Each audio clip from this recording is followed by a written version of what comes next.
Seat sharing पर घमासान।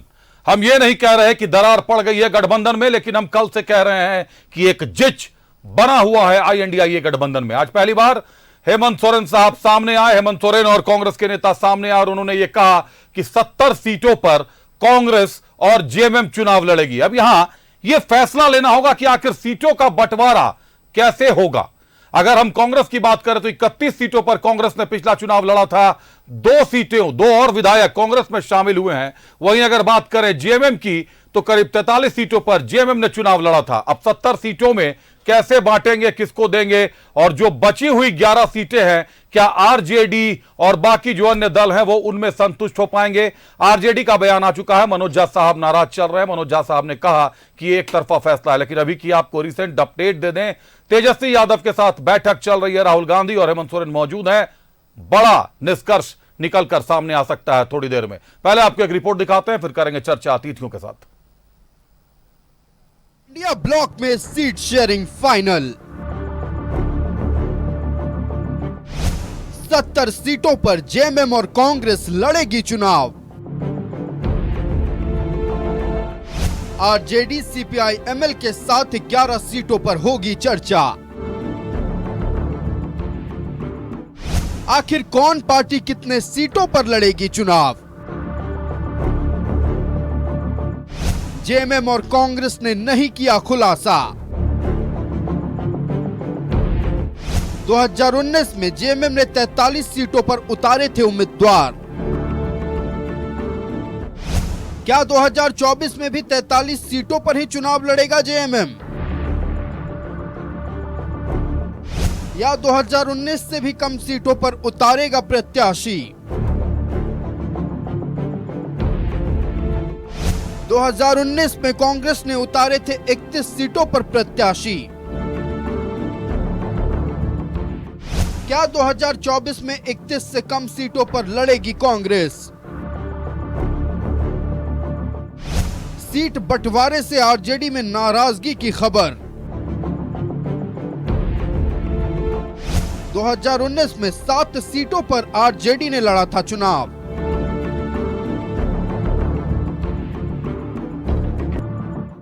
CPIML कितने सीटों पर लड़ेगी चुनाव। कौन पार्टी कौन सीट पर लड़ेगी चुनाव। क्या अब भी इंडिया ब्लॉक में सीट शेयरिंग पर फंसा है पेच।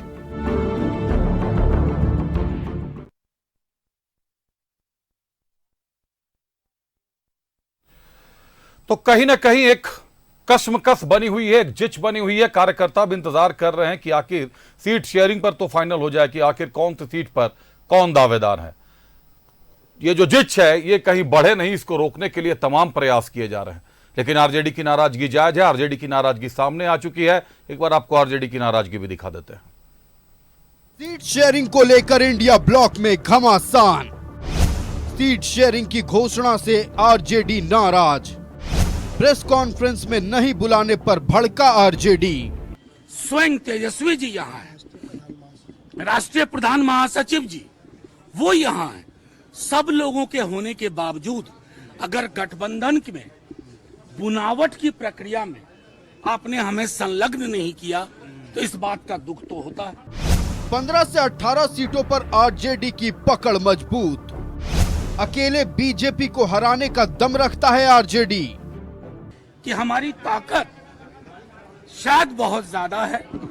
आज हमने पूरी जो मीटिंग की है उसमें हम लोगों ने 15 से 18 ऐसी सीटें चिन्हित की हैं अलग अलग जिलों की, जहां हम शायद अकेले भी बीजेपी को परास्त करने में सक्षम हैं। आरजेडी को विश्वास में लेकर नहीं की गई घोषणा। आरजेडी के सभी विकल्प खुले। विकल्प तमाम खुले हुए हैं, क्योंकि कोई भी पॉलिटिकल पार्टी अपने नेताओं, अपने कार्यकर्ताओं की मनोभावना को दरकिनार करके चले, ये उचित नहीं लगता है। यही भावना हमारे राष्ट्रीय अध्यक्ष की है, यही नेता प्रतिपक्ष की है, यही राष्ट्रीय प्रधान महासचिव जी की है, यही प्रभारी जी की है, यही प्रदेश अध्यक्ष जी की है। क्या झारखंड में बिखर जाएगा इंडी गठबंधन?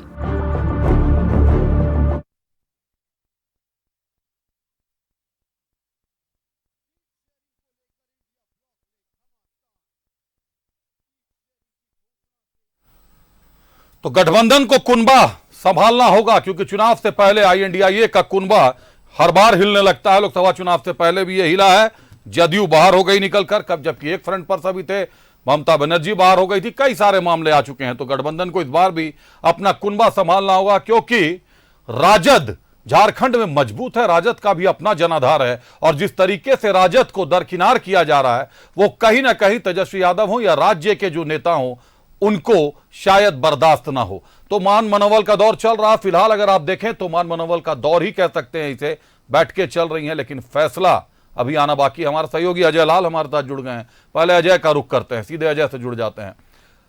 स्वागत भी कर लेते हैं अतिथियों का। बीजेपी से राफिया नाज हमारे साथ है, राफिया जी स्वागत है आपका। आरजेडी से क्षितिज मिश्रा हमारे साथ है, क्षितिज जी स्वागत है आपका। अजय, गठबंधन का कुनबा मजबूत माना जाए, क्योंकि मान मनोबल का दौर तो चल रहा और उम्मीदें जताई जा रही हैं कि जिस तरीके से हेमंत सोरेन पहुंचे हैं राहुल गांधी और तेजस्वी यादव से मुलाकात करने, उसके बाद सुलह का रास्ता निकलकर सामने आएगा। लेकिन क्या वो बीता हुआ वक्त सामने आएगा जब सुबह उन्होंने कांग्रेस के साथ जेएमएम की सीटों का बंटवारा तो साफ कर दिया, लेकिन आरजेडी कहीं दूर दूर तक नजर नहीं आई, आरजेडी को दरकिनार कर दिया गया। अजय,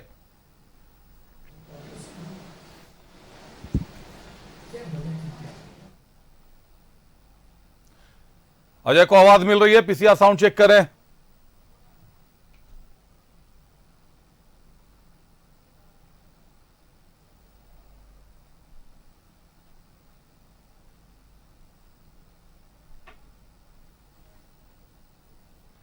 अजय तक हमारी आवाज नहीं पहुंच पा रही थी।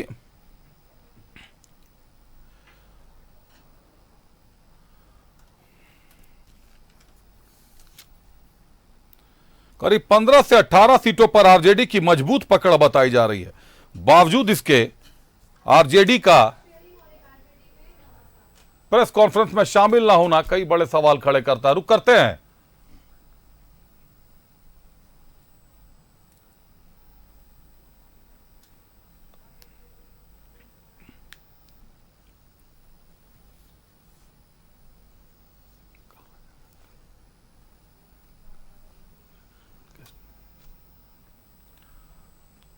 चलिए, जब तक हमारी आवाज नहीं पहुंच रही थी, संपर्क कर रहे हैं हमारे साथ, तब तक हमारे साथ क्षितिज जुड़े हुए हैं, राफिया नाज जुड़े हुए हैं। क्षितिज, एक मान मनोबल का दौर तो होता है, कहीं ना कहीं निश्चित तौर पर थोड़े से विवाद भी आने जरूरी है, क्योंकि दरकिनार अगर किया जाएगा तो एक उलाहना, एक अपना गठबंधन का दल है, तो उनको इतना तो जताएंगे कि नाराजगी है हमें, जो आज मनोज झा साहब ने कहा है। देखिए, मनोज झा हमारे जो राज्यसभा सांसद है, उन्होंने सारी चीज़ों को स्पष्ट कर दिया। उन्होंने बता दिया कि आखिर क्या है, क्योंकि हमारी सीटें झारखंड में 35 सीटें हमारी जो है, जहां पर कि झारखंड की मेजॉरिटी आरजेडी की वोट है, जहां पर कि हम सीट का डिसाइड कर सकते हैं।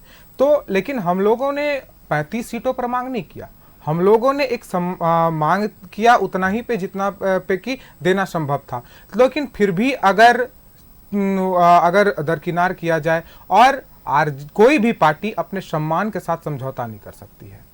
हम बाकी सारी चीज़ें तो हमारे राज्यसभा सांसद जी ने बता ही दिया है जी। तो और जो भी है, हमारे नेता भी बात कर रहे हैं, बहुत कुछ होना बाकी है, बहुत जल्द होना बाकी है। तो बाकी जो नेता लोग हैं वो बात कर रहे हैं और बहुत जल्दी निर्णय भी सामने आ जाएगा।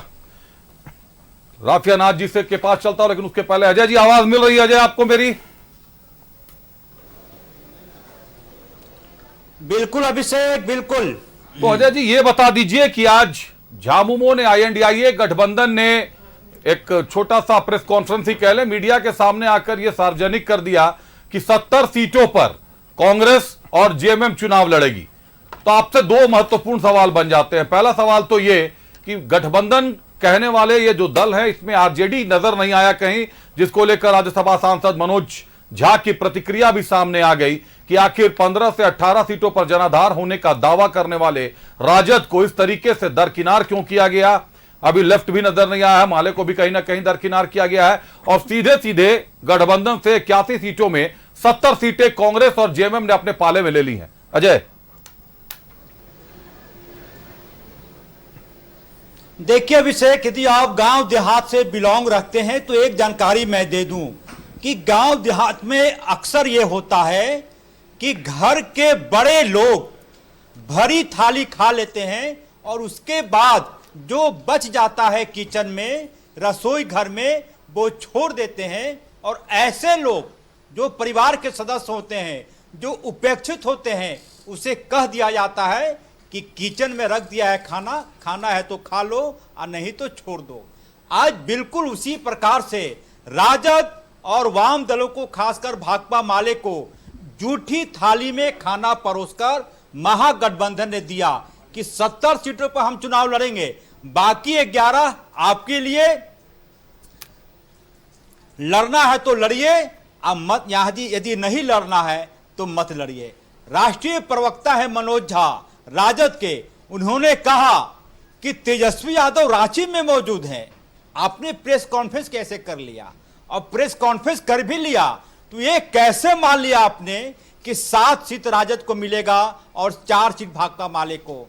यानी कि राजद के राष्ट्रीय प्रवक्ता मनोज झा, राष्ट्रीय अध्यक्ष लालू प्रसाद, मालिक कौन हो गया? मालिक हो गया महागठबंधन के झारखंड मुक्ति मोर्चा और कांग्रेस।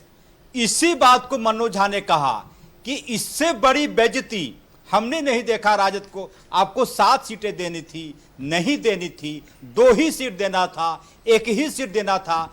कम से कम रांची में तेजस्वी यादव किसी मोहल्ले के नेता नहीं, अभिषेक जी, तेजस्वी यादव किसी जिला के राजद के जिलाध्यक्ष नहीं है। तेजस्वी यादव का मतलब होता है राजद, तेजस्वी यादव का मतलब होता है राजद का फैसला। तेजस्वी यादव राजधानी रांची के रेडिसन ब्लू में रुके हुए थे, इंतजार कर रहे थे कि मुख्यमंत्री आवास से न्योता आएगा, प्रेस कॉन्फ्रेंस में जाएंगे, सम्मानजनक सीटें मिलेंगी। लेकिन जैसा कि मैंने कहा कि पूरी थाली खा लिया और बाकी का जो भोजन है वो कहा कि राजद के लिए है और माले के लिए है। यानी कि आप खा लीजिए तो वाहवाह, नहीं खाना है तो वाहवाह। इसका दूसरा मतलब यह हुआ कि राजद को महागठबंधन ने उसकी औकात बताने की कोशिश की है कि आपकी औकात क्या है, कि आप होंगे बिहार के बड़े नेता, आप होंगे लालू प्रसाद के पुत्र, आप होंगे तेजस्वी यादव, झारखंड में आपको जूठन ही खाना होगा। लेकिन अजय, राजद के राष्ट्रीय प्रवक्ता मनोज झा जो राज्यसभा के सदस्य भी हैं, राहुल गांधी जैसे ही पहुंचते हैं झारखंड, अभी सूचना मिल रही है कि हेमंत सोरेन साहब राहुल गांधी से मिलने के लिए पहुंच गए हैं, रेडिसन ब्लू में ही बैठक चल रही है। तो क्या तेजस्वी यादव के पास जाना उचित नहीं था? तेजस्वी यादव जो 15 से 18 सीटों पर राजद के जनाधार का दावा है, क्या राजद को इस तरीके से दरकिनार करना गठबंधन के सम्मान के लिए बेहतर है? जनता पर क्या प्रभाव पड़ेगा? देखिए, लगभग 3:45 बजे राज्य के युवा मुख्यमंत्री Hemant Soren hotel Radisson Blu पहुंचे थे। उससे पहले राहुल गांधी यहां आ गए थे रेडिसन ब्लू में। दोनों नेताओं के बीच बातचीत हुई और जो सूचना है कि मैं शायद शब्द का प्रयोग कर रहा हूं कि तेजस्वी यादव मिले जरूर दोनों नेताओं से, लेकिन पॉलिटिकल बातचीत कुछ नहीं हुई। दुआ सलाम हुआ, शिष्टाचार मुलाकात हुई और उसके बाद राहुल गांधी डोरंडा के जो सभा है वहां चले गए, मुख्यमंत्री हेमंत सोरेन भी वहां से निकल गए। तेजस्वी यादव अब भी जब हमारी आपसे बातचीत हो रही है होटल रेडिसन ब्लू में मौजूद हैं। 18 सीटें। और एक और जानकारी मैं आपको दे दूं आपके माध्यम से अपने दर्शकों को कि लालू प्रसाद ने अपने करीबी भोला प्रसाद यादव को 22 सिंबल देकर रांची भेजा है। वो पार्टी के 22 सिंबल लेकर रांची आए हैं भोला प्रसाद यादव। मैंने देखा एक थैले में, हमने उनसे पूछा कि क्या कुछ है, बोले कि पार्टी का सिंबल है। मैंने कहा कितना, सब कुछ ऑफ द रिकॉर्ड था, बोले 22। इसका मतलब यह हुआ कि 22 सीटों पर चुनाव लड़ने को राजद आमादा है। यदि थोड़ी बहुत सीटें घटी तो 18 सीट मानकर चलिए। अब यहां सवाल उठता है कि क्या राजद जिस तेवर के साथ महागठबंधन को अपनी आंखें दिखा रहा है, क्या उसका वो तेवर बरकरार रहेगा, या फिर भारतीय जनता पार्टी को हराना है, संविधान खतरा में है, उसके बाद तरह तरह की बातें करके महागठबंधन के सामने त्वमेव माता चपिता त्वमेव बंधु चस्का त्वमेव करते करते 7 सीटें मिल जाएंगी, 9 सीटें मिल जाएंगी और उसके बाद चुनाव हो जाएगा। इसको बोला जाता है अपना घर अपने घर में आग लगाकर आग तापना। यदि राजद रिवर्स गियर में गाड़ी चलाता है यानी कि फिर से, तो यह माना जाएगा कि राजद को अपने संगठन की चिंता, अपने नेताओं की चिंता नहीं है। हुसैनाबाद जैसा सीट संजय सिंह यादव जो प्रदेश अध्यक्ष हैं राजद के, वो उन्होंने चुनावी कैंपेन शुरू कर दिया है। यदि उन्हें टिकट नहीं मिलेगा, क्या उन पर गुजरेगा वो जानते होंगे। उसके बाद गढ़वा का सीट गिरिनाथ सिंह रात के 2-2 बजे तक लोगों के सामने हाथ गोड़ जोड़ रहे हैं कि मेरा यह अंतिम चुनाव है, जितवा दीजिए, विधानसभा भिजवा दीजिए। यदि सीटें नहीं मिली तो गिरिनाथ सिंह का क्या होगा। देखिए अभिषेक, कोई भी व्यक्ति राजनीति में, यदि आप पत्रकार हैं, हम पत्रकार हैं, तो जरूर चाहेंगे कि प्रबंध संपादक बने कहीं ना कहीं। उसी प्रकार से यदि कोई व्यक्ति पॉलिटिक्स में आता है तो वो साधु सन्यासी बनने नहीं आता। उसकी चाहत होती है कि विधायक बने, सांसद बने, मुख्यमंत्री बने, प्रधानमंत्री बने। अजय, एक सवाल और है आपसे। अजय, एक और सवाल आपसे है। अजय, सवाल यह है कि 70 सीटों पर दावा ठोका कांग्रेस और जेएमएम ने।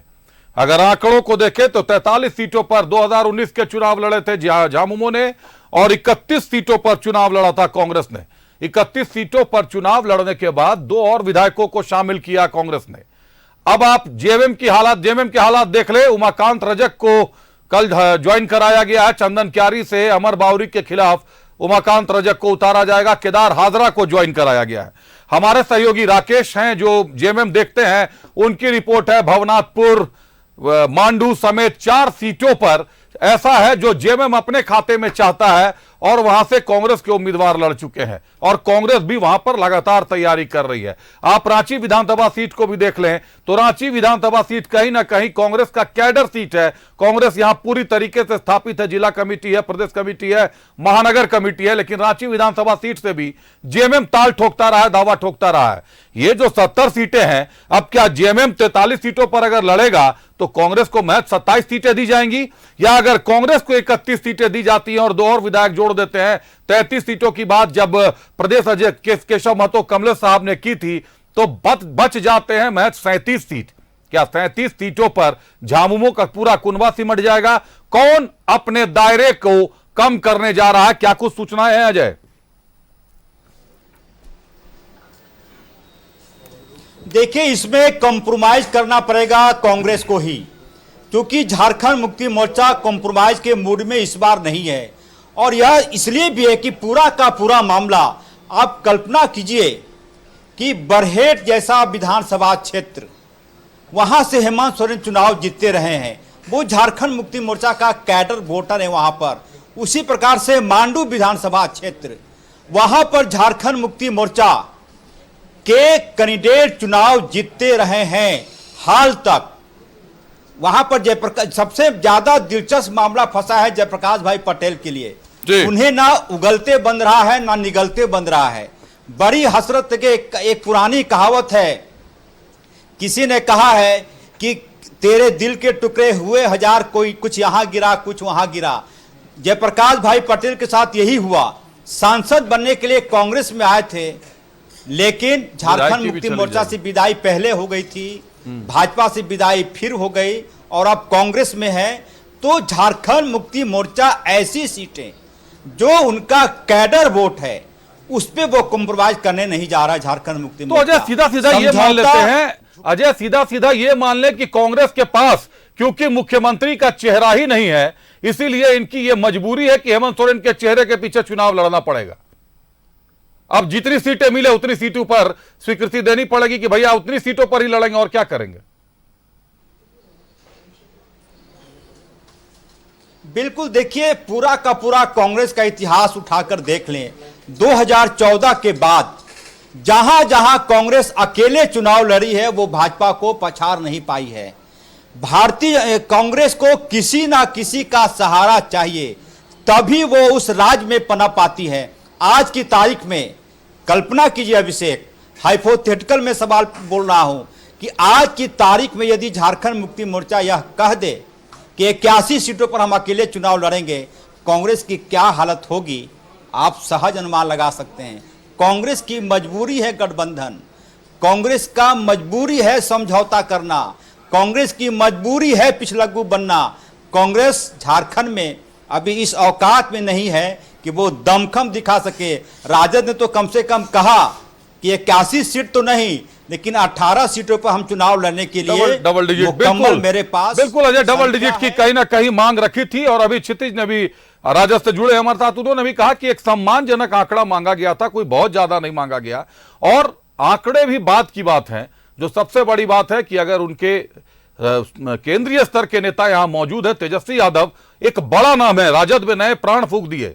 तेजस्वी यादव वो नाम है जिन्होंने बिहार में स्थापित कर दिया राजद को, एक बार फिर से जो पांव उखड़ रहे थे उनको फिर से जमा दिए।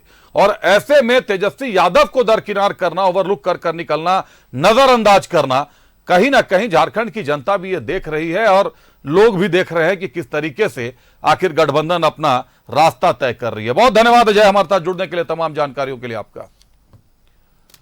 कई मामले हैं, निश्चित तौर पर जब गठबंधन होंगे, बड़े दल शामिल होंगे तो सबको संतुष्ट कर पाना मुश्किल है, लेकिन जनता को साधने के लिए तो आपको अपना एजेंडा पहले फिक्स करना होगा साहब, क्योंकि वक्त भी कम है आपके पास। रुक करते हैं अतिथियों का एक बार फिर से। हमारे साथ आजसू से वीणा देवी जी भी जुड़ गई हैं। वीणा जी स्वागत है आपका। क्षितिज, पहला सवाल मैंने आपसे पूछ लिया था, एक बार राफिया नाज के पास चलता हूं। राफिया जी, कल बीजेपी ने और आजसू ने एक साथ बैठकर अपने सीट शेयरिंग का फॉर्मूला सार्वजनिक कर दिया, यह साफ कर दिया कि कितनी सीटों पर हम लड़ रहे हैं। कहीं ना कहीं पूरी तरीके से एकजुट, एक फिक्स नजर आया। आज गठबंधन के जो हालात हैं, कमोबेश आप याद करें तो जब INDIA गठबंधन बना था जदयू के साथ, उस समय नीतीश कुमार ने पहल की थी, जदयू के साथ एक मंच पर लाया गया था। और उसके बाद धीरे धीरे बिखरते बिखरते कुनबा फिर यूपीए की तरह ही सिमटा हुआ है। अगर झारखंड की बात करें तो यूपीए ही बना हुआ है। अब तो माले को भी इनको सीट देना है, भाकपा माले भी इंतजार में है। सुबह से जो हालात हैं, इसको देखकर क्या लग रहा है, गठबंधन एनडीए के लिए रहा आसान है? इनकी ये फूट आपको एकजुट करने के काम आने वाली है?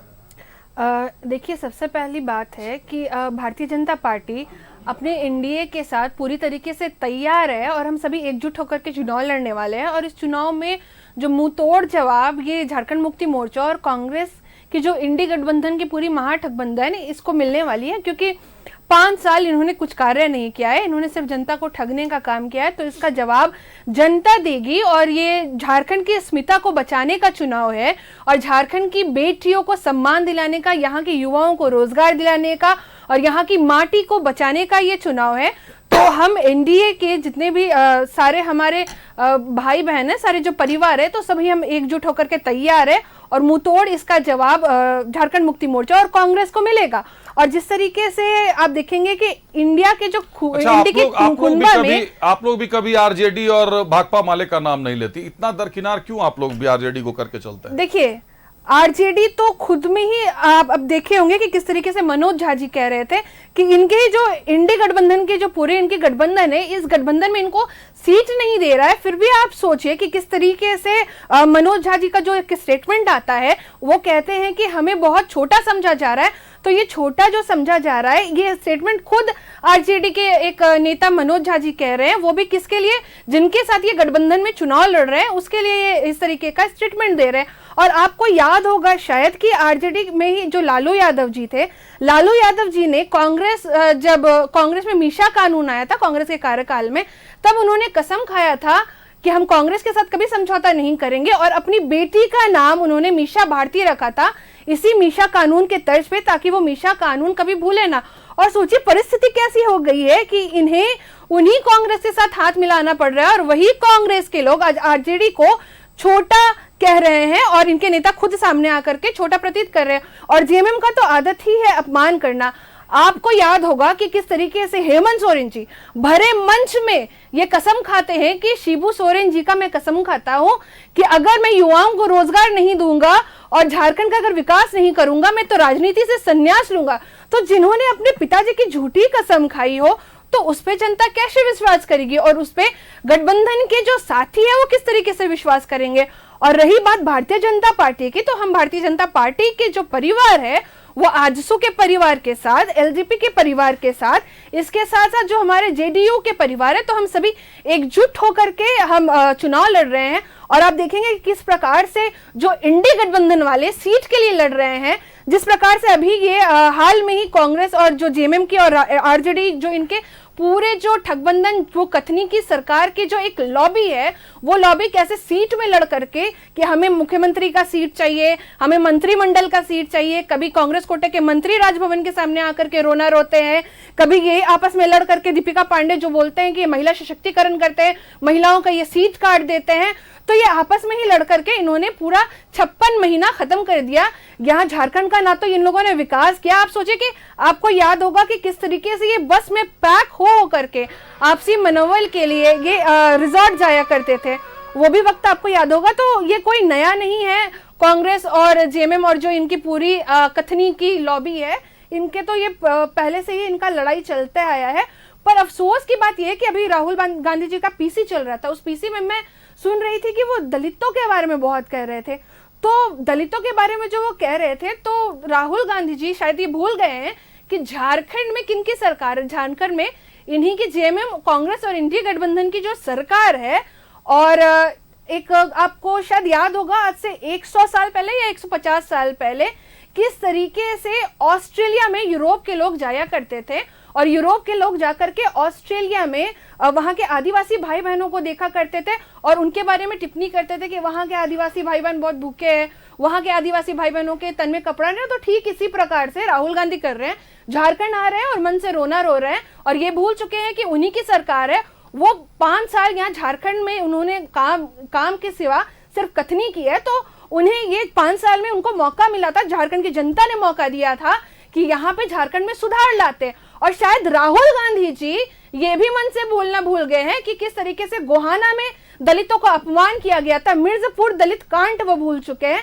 इसके साथ साथ किस तरीके से उनकी सरकार 60 साल रही पर उन्होंने ST/SC आयोग नहीं बनाया, ST/SC आयोग तक भारतीय जनता पार्टी ने बनाया। संविधान का वो रोना रो रहे थे मंच से, पर उन्होंने 21 महीना वो भूल चुके हैं कि उनके दादी जी के समय में जून 1975 से मार्च 1977 में जो 21 महीने का पूरा टेन्योर रहा, उस टेन्योर में किस तरीके से लोकतंत्र की हत्या कर दी गई, किस तरीके से मीडिया का अधिकार, नेताओं का अधिकार, और सबसे बड़ी बात हमारे राजनाथ सिंह जी, उनकी माता को अंतिम दर्शन तक नहीं करने दिया गया। तो इस तरीके से कांग्रेस वाले लोग जो रोना रोते हैं आज, और जो लोकतंत्र की दुहाई देते हैं, संविधान की दुहाई देते हैं, तो शायद वो भूल गए हैं कि यही राहुल गांधी है और इन्हीं की दादी है जिन्होंने लोकतंत्र की हत्या की, संविधान की कई प्रतियों को इन्होंने बदल डाला, 21 महीने हिटलर का शासन हुआ। ये सारी चीजें कांग्रेस शायद भूल गई है, इसीलिए वो आज जो झूठा रोना है वो जनता के सामने राहुल गांधी आकर के रो रहे हैं। मैं राहुल गांधी को पिछले भाषण में भी राहुल गांधी ने कहा था नियोजन नीति। तो आप सोचिए कि ये जो झारखंड की सरकार किस लिए आई थी, 1932 के खतियान को लेकर के आई थी, नियोजन नीति को लेकर के आई थी। 1932 के खतियान को इन्होंने किस ठंडे बस्ते में डाला, ये वो भी नहीं कहती है। नियोजन नीति के बड़े बड़े दावे करके आई थी। जब नियोजन नीति को लेकर के युवा सड़क पे उतरे तो युवाओं के ऊपर उन्होंने लाठीचार्ज करवा दिया। 5 साल में युवाओं को रोजगार के वादे के साथ आई थी, पर एक भी युवा को रोजगार नहीं मिला। विधानसभा में इनके ही विधायक कहते हैं कि हमने अभी तक 200 रोजगार दिया। इसके साथ साथ एक प्रेस वार्ता में कल्पना सोरेन जी भी कह रही थी कि उनसे जब पूछा गया आंकड़ा कि आप लोगों ने कितना रोजगार दिया, तो वो कहते हैं कि इस चीज की टेक्निकल जानकारी, इस चीज की टेक्निकल इंफॉर्मेशन मेरे पास नहीं है डेटास की। तो इस तरीके से झारखंड की सरकार झारखंड को चला रही है बल्कि डुबा रही है, और झारखंड मुक्ति मोर्चा और इंडी गठबंधन इस बार पूरी तरीके से तैयार हो जाए कि उनको हार का मजा चखना है और जनता की जीत होगी, भारतीय जनता पार्टी और एनडीए की जीत होगी, और हम बहुमत में आकर के झारखंड की अस्मिता को बचा करके रहेंगे। चलिए क्षितिज, 2 बड़ी बातें आ गई हैं। राजद की अगर आधार की बात करें तो लालू प्रसाद यादव साहब का नाम सर्वोपरि है। यही इमरजेंसी थी जो कांग्रेस ने लगाई थी, जहां से लालू प्रसाद यादव साहब का राजनीतिक करियर शुरू हुआ। एक बड़े नेता के रूप में जेपी साहब के साथ उनका नाम जुड़ा, बड़े नेता के रूप में पहचान हुई। अभी अभी उन्होंने कहा कि मीसा भारती का नाम भी उन्होंने मीसा आंदोलन पर रखा। आप याद करें तो कांग्रेस की ही सरकार थी दिल्ली में जिस वक्त लालू प्रसाद यादव को गिरफ्तार किया गया चारा घोटाले के मामले में। करीब करीब फोर्स उतार दिया गया था, पूरी तरीके से फौज उतारा गया था। बावजूद इसके आज गठबंधन में कांग्रेस के साथ और बार बार दरकिनार किया जाना। हम लोगों ने लोकसभा चुनाव भी देखा, लोकसभा चुनाव के भी हालात ये थे कि जो सीटें आपको मिली थी वहां से कांग्रेस ने सीट के लिए पहले तो रस्साकसी की और उसके बाद उन सीटों पर कांग्रेस के लोगों ने मेहनत नहीं की। नतीजा आपके सामने है, राजद को बाहर होना पड़ा लोकसभा चुनाव से। ये स्वीकारते हैं आप लोग या नहीं स्वीकारते इसको कि कहीं ना कहीं एक मजबूरी बन गया है गठबंधन आपके लिए? देखिए, कोई मजबूरी नहीं बना। आपने कहा कि लालू यादव जी ने विरोध किया, तो जब जब जनता पर कोई भी पार्टी, हम चाहे कोई भी पार्टी हो, जब जब जनता पर वो अत्याचार करेगी तो राष्ट्रीय जनता दल और लालू यादव के सिपाही उनके खिलाफ खड़े रहेंगे, वो चाहे कोई भी पार्टी हो। इन्होंने कहा, मैं एक और आपको बाबूलाल जी का भी बयान दिखा दे रहा हूँ, छपा हुआ पेपर में, बहुत पहले कहा है कि अब की बार मोदी आए तो लोगों के हाथों में कटोरा थमा दिया जाएगा। ये देखिए, ये बाबूलाल जी का बयान है। आपको याद ही होगा कि कुतुब मीनार से कूद जाएंगे, ये भी आपको पता ही होगा, आप तो जानते हैं सब कुछ। तो ये उसकी बात ये साजिया जी राफिया जी ना ही करे तो बेहतर है। दूसरी बात, आपने कहा कि पलामू का चुनाव, कोई भी पार्टी अगर चुनाव लड़ता है तो किसी के भरोसे चुनाव नहीं लड़ता है। हमने 4 लाख 4.5 लाख से अधिक वोट लाया है, एक्चुअल नंबर नहीं बता पा रहा हूँ, लेकिन हाँ, हमने अधिक वो लाया है और हमारी जो पहले की तुलना में अभी की परफॉर्मेंस बहुत अच्छी हुई है, और भी अच्छी हो सकती थी, लेकिन हम किसी के भरोसे चुनाव नहीं लड़े हैं और ना कभी किसी के भरोसे चुनाव लड़ेंगे। आरजेडी का अपना वोट है, आरजेडी का अपना ताकत है और आरजेडी अपना ही ताकत से लड़ेगा। बिल्कुल, आरजेडी अपनी ताकत से लड़ेगी, हर दल अपने ताकत से लड़ता है। मेरा ये कहने का मतलब है कि अगर आप गठबंधन में हैं तो एक तो आप सीटों के लिए संघर्ष आरजेडी हमेशा करता दिखाई देता है, बाकी दूसरे दल नहीं दिखाई देते। आरजेडी को अगर पलामू की बात की करें, ममता जी की ही बात करें, तो काफी संघर्ष के बाद सीट मिली। वहां पर जब ताकत लगाने की बारी आई तो जेएमएम के बड़े चेहरे आपके साथ दिखे, लेकिन कांग्रेस जो वहां से सीट मांग रही थी, कांग्रेस जो दावा कर रही थी कि मुझे हमें पलामू लड़ना है, कांग्रेस ने आपको छोड़ दिया था। कहीं गठबंधन साथ नहीं दिखाई दे रहे थे और एक बहुत बड़ा धड़ा, एक बहुत बड़ा कुनबा आरजेडी के खिलाफ काम कर रहा था। इससे आप इनकार नहीं कर सकते जी। ये हमें तो इसकी जानकारी नहीं है, शायद आपको जानकारी है तो बेहतर, लेकिन हम दिखाएंगे समय के साथ, लेकिन हाँ जी बिल्कुल। लेकिन आपने कहा कि उनके खिलाफ में थे, पहले थी वो लोग पलामू मांग रहे थे, लेकिन आपको याद होगा लालू प्रसाद यादव जी ने पहले ही संबल बांट दिया था, तो हम आश्वस्त थे कि हमें पलामू चाहिए। इस बार भी आपने सुना, अजय ने कहा, हमारे सहयोगी ने कि 22 सिंबल, इसकी जानकारी अभी फिलहाल मुझे नहीं है, 22 लेकर आए है कि क्या है, वो झोले में बंद है, इसकी जानकारी अभी मैं नहीं, इसको स्पष्ट रूप से मैं अभी नहीं कह सकता। बिल्कुल। तो उन्होंने दे दिया, तो इसका ये नहीं कह सकते हम कि लास्ट तक हमको कसमकस करना पड़ा था। तो हम लोगों ने पहले से निश्चित था हमारा और हमने दे दिया। आप बताइए कि आखिरकार भाजपा को मजबूरी तो हो गया है, आखिरकार जो बैसाखी है उसकी जरूरत तो झारखंड में भी पड़ रही है। आखिरकार उनको 2 सीट जदयू को देना पड़ा है, 1 सीट एलजेपी को देना पड़ा है। वो क्यों? क्योंकि डर है उनको कि उनकी बैसाखी केंद्र में ना गिर जाए।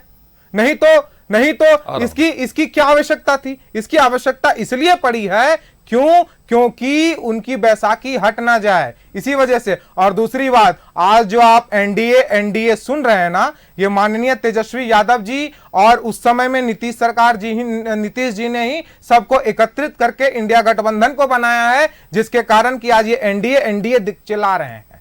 नहीं तो ये एकला चालों के रूप में थे और अकेले चलते थे। तो इन्होंने तो घोषणा कर दी सर, लेकिन जदयू से या लोजपा से कहीं से विरोध का कोई स्वर नहीं आया। आप लोग चाहे जो बोलें, लेकिन आप लोगों की तरफ से तो विरोध का स्वर आने लगा।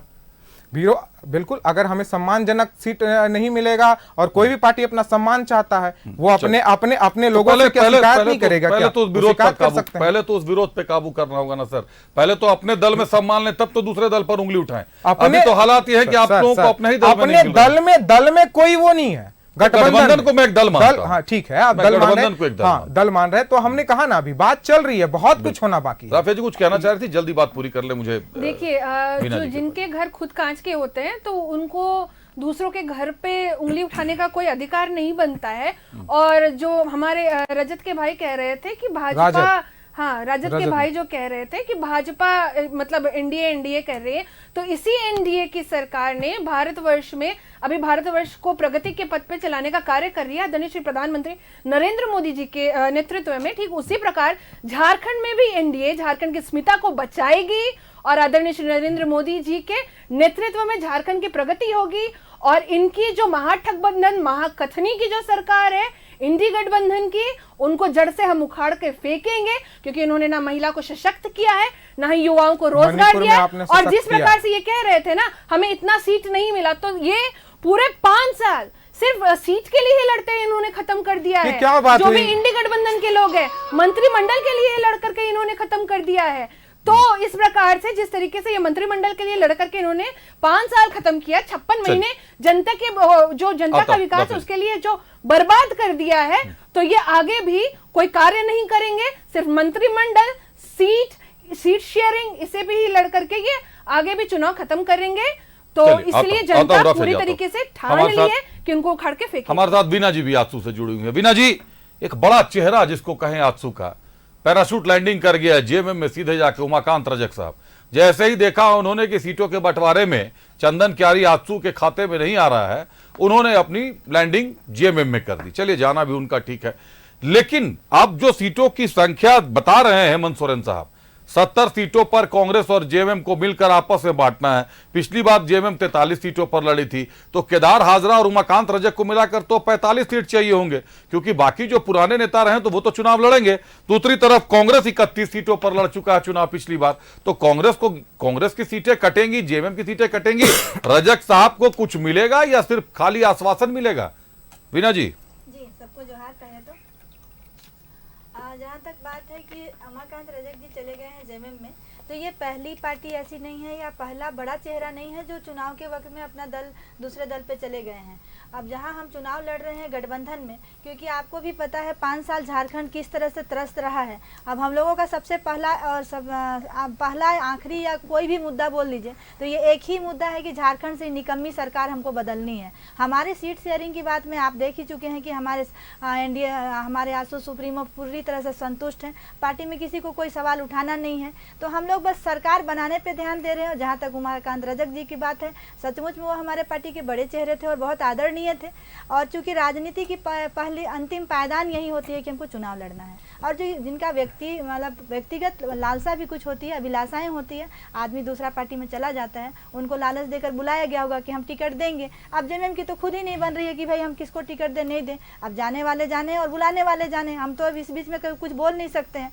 और जहाँ तक बात रही आरजेडी की, तो वो जितना भी सीट का दावा कर रहे हैं वो क्यों कर रहे हैं? आपने तो कहा था कि लालू जी ने जो कहा था कि मेरी लाश पे झारखंड बनेगी, तो जब आपको अपना जिंदगी गंवा देना था, झारखंड नहीं देना था, तो फिर उस झारखंड पे आपका दावा नहीं बनता है। तो बेफिक्र होकर जेएमएम को अपना सीट शेयरिंग करके देना चाहिए उनको भी, क्योंकि इनकी अंदरूनी कलह की वजह से आज झारखंड का जो दुर्गति हुआ है वो इनके अंदरूनी कलह के वजह से हुआ है। कहते तो हैं कि हम गठबंधन में हैं, हमारा सब कुछ ठीक चलता है, लेकिन अगर गठबंधन में होते तो जब हमारे मुख्यमंत्री हेमंत सोरेन जी जेल चले गए थे, तब कांग्रेस की तरफ से किन्हीं को इन्होंने क्यों नहीं मुख्यमंत्री बनाया? बनाना चाहिए था, वो नहीं बनाए। जबकि पार्टी बड़ी थी, उनके पास भी चेहरे बड़े थे, तो बनाया क्यों नहीं उन्होंने?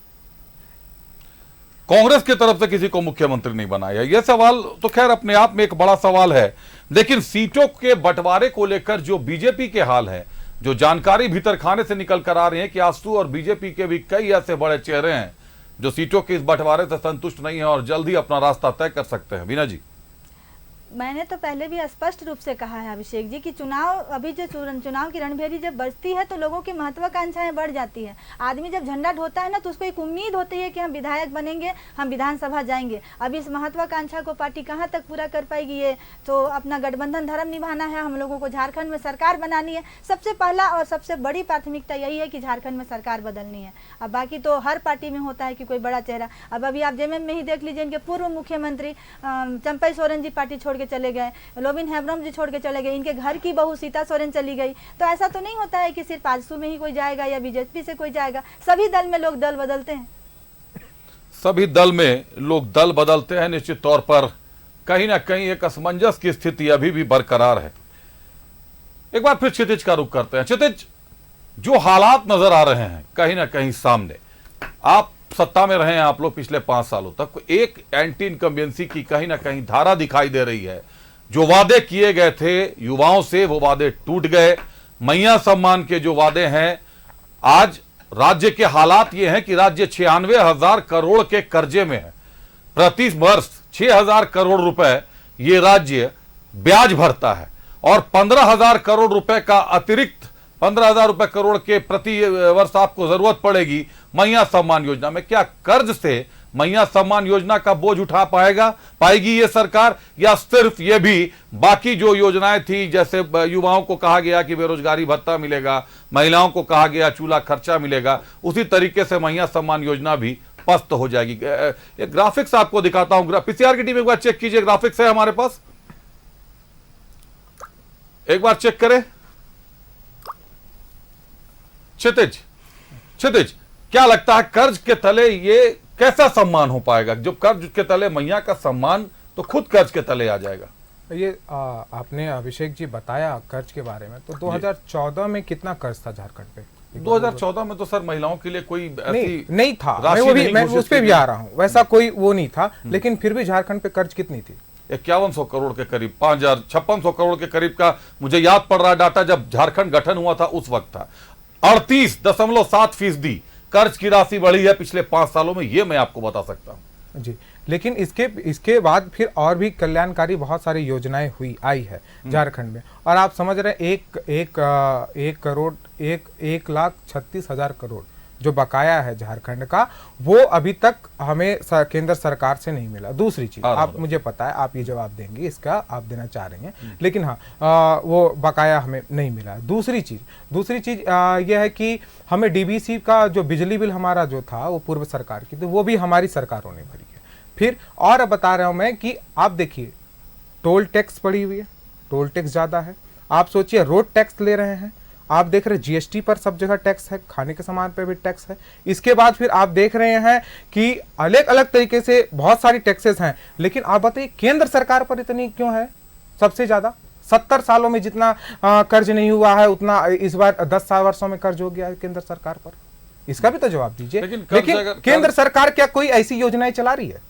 नहीं। कर्ज अगर है तो इकोनॉमिक सर्वे में कर्ज का जवाब भी आपको मिल जाएगा। नहीं, पांचवें पायदान पर कैसे आ गए अगर कर्ज के तले दबा हुआ है? देखिए 5वें पायदान पर है, लेकिन कर्ज है या नहीं है?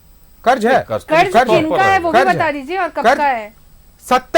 70 वर्षों में जितना कर्ज हुआ है उससे ज्यादा ये आपका 10 वर्षों में कर्ज हुआ है। झारखंड का कर्ज बताइए, केंद्र बात कर रहे हैं आपने बताया अभी, मैं फिर कह रहा हूं। और आपने कहा इस चीज को कि क्या मैया सम्मान योजना, देखिए 2,50,000 पहले नहीं था, ये राशि को बढ़ाया गया, तो पहले वित्तीय व्यवस्थाओं को माननीय मुख्यमंत्री जी ने देखा होगा और इस पर विचार क्या होगा, जिसके बाद ही ये। और दूसरी चीज हमारी बहन अभी कह रही थी कि आरजेडी को सीट नहीं मांगना चाहिए, आप तय नहीं करेंगे। दूसरा सवाल आपने, दूसरा चीज ये भी, आप दूसरा आपने बीच में आप इतना देर तक बोली, मैं बोला क्या? आपके जवाब सुन लीजिए, आप जवाब सुनिए, आपके समय आएगा। दूसरी चीज, मैं 1 सेकंड, दूसरी चीज इन्होंने कहा कि कांग्रेस को क्यों नहीं बनाया दिया गया, वो हमारी अंडरस्टैंडिंग है, हमारी अंडरस्टैंडिंग है कि सबके मर्जी से, हमारी अंडरस्टैंडिंग है वो कि सबके मर्जी से हमने माननीय चंपाई सोरेन जी को मुख्यमंत्री अच्छा चुनाव किया था आप लोगों ने, इस बात में कोई सवाल नहीं है।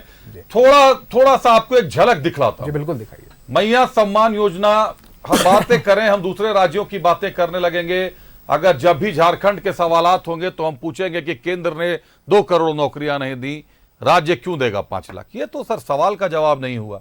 हम ये कहेंगे कि उत्तर प्रदेश भी कर्जे में डूबा हुआ है, हम कहें हिमाचल भी कर्जे में डूबा हुआ है। हम भी चाहते हैं कि मैया को सम्मान मिले, लेकिन यह सम्मान आप लोग देंगे कैसे? अगर केंद्र में एनडीए की सरकार है और राज्य में आईएनडीआईए की सरकार बनती है, तो एक चीज तो तय है कि जो पिछले 5 साल में हुआ है कि आईएनडीआईए की सरकार यह कहेगी कि हमें केंद्र से कोई सहयोग नहीं मिल रहा है, पीएम आवास योजना नहीं मिल रहा है, आयुष्मान कार्ड नहीं मिल रहा है, तमाम तरीके के सहयोग के बारे में यह दावा किया जाएगा कि नहीं मिल रहा है। तो सरकार आपको अकेले चलानी है, सरकार चलाएंगे साहब कैसे? अभी तक आप 96,000 करोड़ के कर्जे में, जिसमें 6,000 करोड़ का ब्याज चुकाते हैं, और अगर आप मैया सम्मान योजना की जो आपने घोषणा की है उसके हिसाब से 15,000 करोड़ सालाना आपको जरूरत पड़ेगी, ये उधार कहां से मांगेंगे? एक बार आपको एक ग्राफिक्स दिखाते हैं, देखिए, समझिए पहले एक बार कि पूरा माजरा क्या है। कर्ज के बोझ तले दबी सरकार कैसे करेगी मैया योजना साकार? झारखंड सरकार पर है 96,496 करोड़ का कर्ज। हर साल सरकार ब्याज के तौर पर भर रही 6,000 करोड़। हर दिन झारखंड सरकार भरती है 19 करोड़ रुपए ब्याज। 2023 की आरबीआई रिपोर्ट ने किया है खुलासा, सरकार ने वित्तीय संस्थानों से लिए 66,136 करोड़ कर्ज। विश्व बैंक, भारतीय रिजर्व बैंक, एशियाई विकास बैंक से लिया गया कर्ज। हुडको, नाबार्ड और भारत सरकार की वित्तीय एजेंसियों से भी सरकार ने लिया है कर्ज। क्या कर्ज के भरोसे चलेगी मैया के सम्मान की योजना?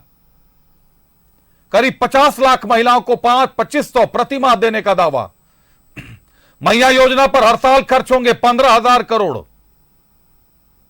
5 साल में 75,000 करोड़ रुपयों का आएगा खर्च। रिजर्व बैंक ने पूर्व में ही जताई है राज्य के हालात पर चिंता। 23,000 रुपयों के कर्ज में डूबा है हर झारखंडी। आखिर 23,000 रुपयों के कर्ज में डूबा झारखंडी। अतिथियों का रुख कीजिए, एक बार राफिया नाथ जी के पास चलते हैं। राफिया जी, 2100 की घोषणा गोगो दीदी योजना के तहत भी है, लेकिन चलिए भाजपा की सरकार, एनडीए की सरकार से यह समझ सकते हैं कि केंद्र के साथ तालमेल बना के आप चल पाएंगे। आप लोग आईएनडीआईए की सरकार आती है तो आरोप है कि अबुआ आवास योजना में जो पीएम आवास योजना चल रही थी उसमें पैसे ही नहीं मिल रहे थे। केंद्र 1,36,000 करोड़ नहीं दे रहा है, केंद्र और दूसरी योजनाएं नहीं दे रहा, कई तरह की बातें हैं। ऐसे में मैया सम्मान योजना पर जो पैसे खर्च होने हैं, जो 15,000 करोड़ रुपयों का खर्च आएगा एक साल में, महज 6,000 करोड़ का तो ब्याज भर रहे हैं, 96,000 करोड़ का कर्जा लेके। अब ये 15,000 करोड़ कहां से लाएंगे? 5 साल में 75,000 करोड़ हो जाएंगे। इसका भुगतान कौन करेगा? हर झारखंडी 23,000 करोड़ के 23,000 रुपयों के कर्ज में डूबा हुआ है। मैं 23,000 के कर्ज में डूबा हुआ रहूंगा, मेरे पत्नी मेरी बेटी को 25-2500 रुपए दीजिएगा या 21-2100 रुपया दीजिएगा, ये कहां का इंसाफ है? देखिए, जो इंडी गठबंधन है, जेएमएम और कांग्रेस ने सिर्फ झारखंड को बेवकूफ बनाया, तभी तो ये आरजेडी के साथ हाथ मिला करके चुनाव लड़ रही है। वही आरजेडी जिसके लालू यादव ने कहा था कि झारखंड मेरी लाश पे चल करके बनेगा, और आज सोचिए कि वही लोग झारखंड के विकास की बात कर रहे हैं। और मैया सम्मान योजना तो साफ तौर पे मैयाओं को अपमानित करने की योजना है, क्योंकि कई बहनों को तो मैया सम्मान योजना के तहत अकाउंट में जो राशि डिपॉजिट होनी थी वो राशि भी डिपॉजिट नहीं हुई।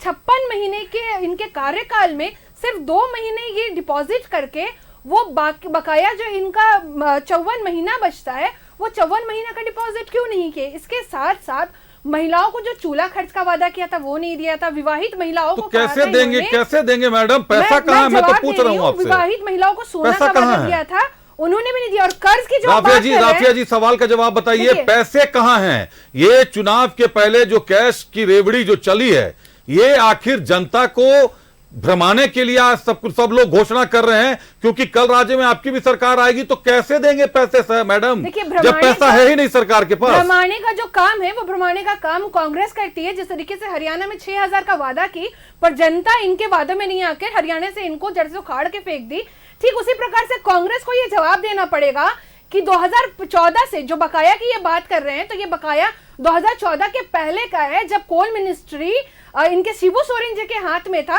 तब का ये बकाया है। और केंद्र में कांग्रेस की सरकार थी, तो कांग्रेस को अपने जेब से झारखंड के जो बकाया है झारखंड सरकार को वापस करना चाहिए, क्योंकि ये बकाया झारखंड का जो बकाया है ये भारतीय जनता पार्टी के समय का नहीं है। ये बकाया बिल्कुल 2005 का बकाया है। ये जेएमएम का समय का बकाया और कोयला मंत्री शिबू सोरेन जी थे कोयला मंत्री, तब का ये बकाया है। तो ये शायद भूल गए हैं इतिहास, या इनको शायद इतिहास मिटाने का जो आदत है, जिस तरीके से ये आपातकाल लगा करके इतिहास को और लोकतंत्र की हत्या करते हैं, उसी तरीके से ये झारखंड की अस्मिता की भी हत्या करते हैं। बीना जी, ठीक उसी प्रकार से जिस प्रकार से यहाँ के भाइयों बहनों को कर्ज में डुबा करके बीना जी, इन्होंने ये कैसा सम्मान, ये कैसा सम्मान? राज्य की महिलाओं को क्या सच बताया गया है? राज्य की महिलाओं को यह बताया गया है कि राज्य 96,000 करोड़ रुपए के कर्ज में है और उनको 2500 देने का दावे किए जा रहे हैं उनको। जो आखिर ये पैसे आएंगे कहां से? क्या ये भी कर्ज में लिए जाएंगे? कौन देगा कर्ज?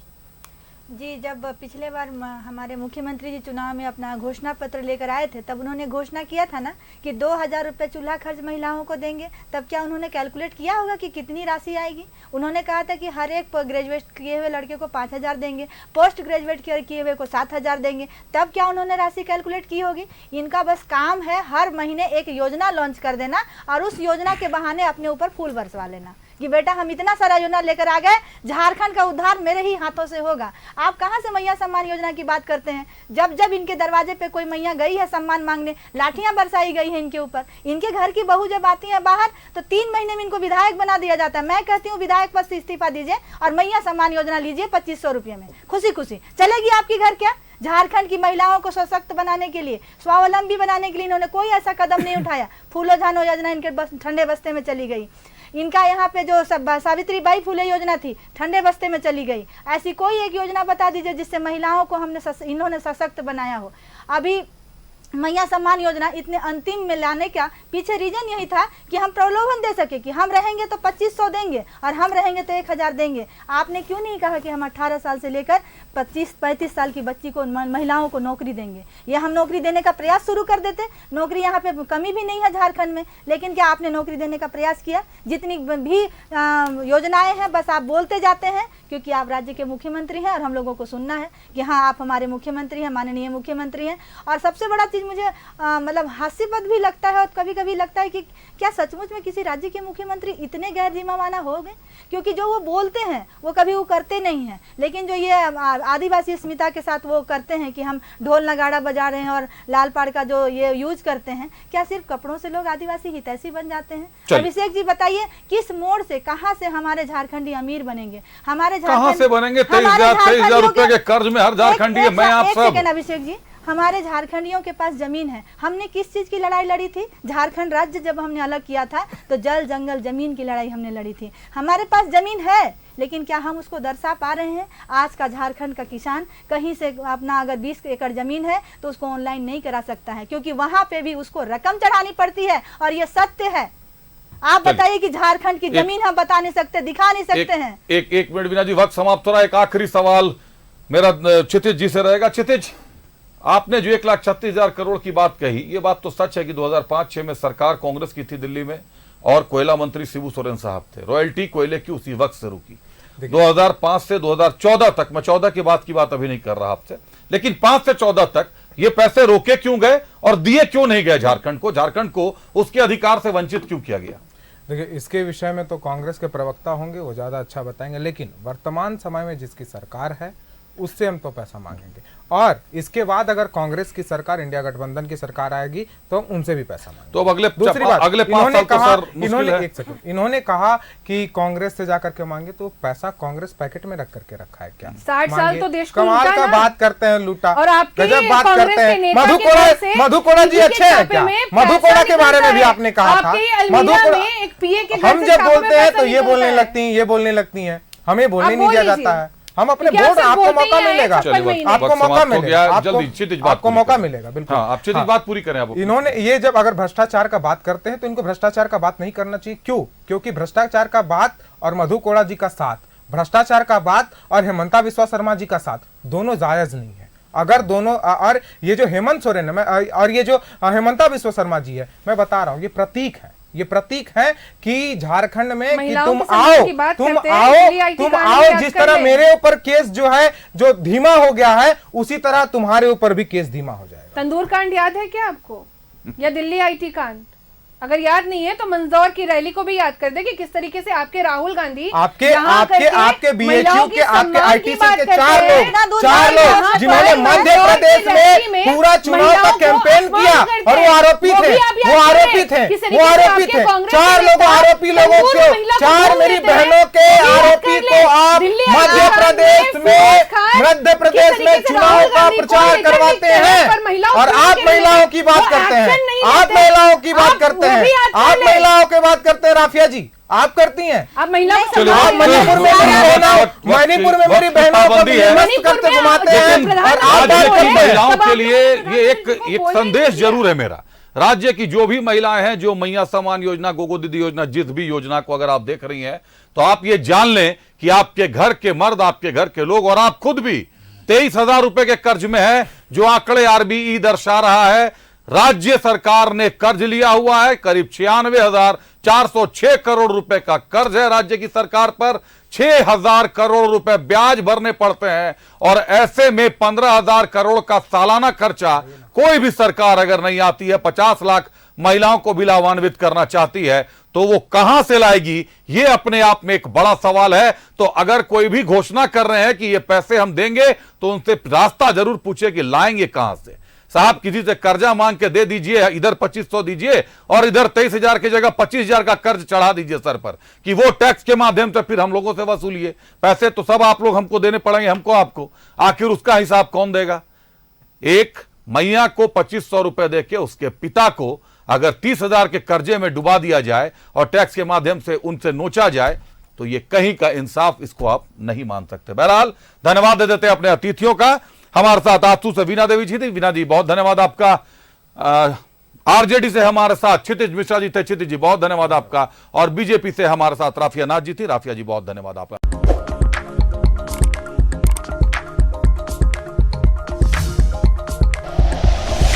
Like and share videos, subscribe करें हमारा चैनल और प्रेस करें बेल आइकॉन। न्यूज़ 11 भारत, सच है तो दिखेगा।